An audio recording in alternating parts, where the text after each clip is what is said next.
World health organisation ने हाल ही में global hepatitis report 2024 निकाली है। ये रिपोर्ट कहती है कि पूरे वर्ल्ड में हेपेटाइटिस बी के 2.4% केसेस ही डायग्नोस किए गए हैं। इसमें 0% केसेस को ट्रीटमेंट रिसीव हुआ, मतलब किसी को भी नहीं हुआ ट्रीटमेंट रिसीव। हेपेटाइटिस सी के 28% डायग्नोस किए गए और 21% को रिसीव हुआ ट्रीटमेंट। यहाँ हेपेटाइटिस बी की वैक्सीन उपलब्ध है, इसलिए सभी न्यूबॉर्न बेबीज को इसका वैक्सीनेशन रिसीव होना ज़रूरी है। हेपेटाइटिस सी की वैक्सीन नहीं है, लेकिन ये क्यूरेबल है। मेडिसिन के माध्यम से इसे क्योर किया जा सकता है। भारत में भी यूनिवर्सल इम्यूनाइजेशन प्रोग्राम के तहत हेपेटाइटिस बी की वैक्सीन उपलब्ध है, बच्चों को दी जाती है ये।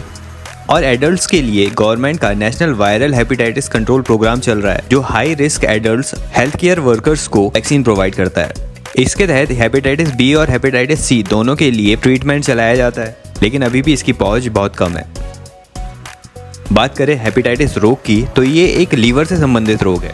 हेपेटाइटिस ए में लिवर में इन्फेक्शन होता है, जिसके सिम्टम्स जल्दी नहीं दिखाई देते। इसमें stomach pain, jaundice, weakness, vomiting, nausea, fever आदि जैसे सिम्टम्स देखने मिलते हैं। फिर हेपेटाइटिस बी आता है।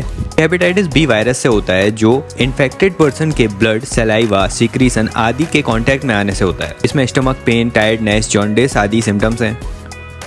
फिर हेपेटाइटिस सी आता है, जिसकी वैक्सीन नहीं उपलब्ध है। ये भी लिवर को इन्फेक्ट करता है। ये भी हेपेटाइटिस सी वायरस के कारण होता है। ये इन्फेक्टेड नीडल के यूज से, बर्थ के समय, इन्फेक्टेड पर्सन की बॉडी के कांटेक्ट में आने से, एक से अधिक पार्टनर्स से सेक्सुअल रिलेशनशिप बनाने से आदि से ये फैलता है।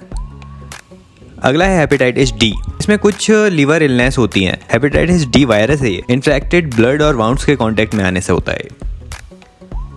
फिर एक और आता है हेपेटाइटिस ई, जो वाटर बॉर्न डिजीज है, वायरस से होती है।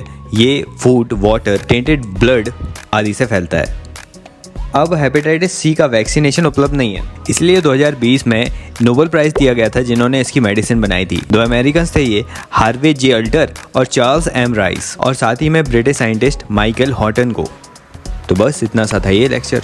अच्छा लगा लाइक कर दो, शेयर भी कर देना फ्रेंड्स के साथ, सब्सक्राइब भी कर लो चैनल को। Thank you so much for listening.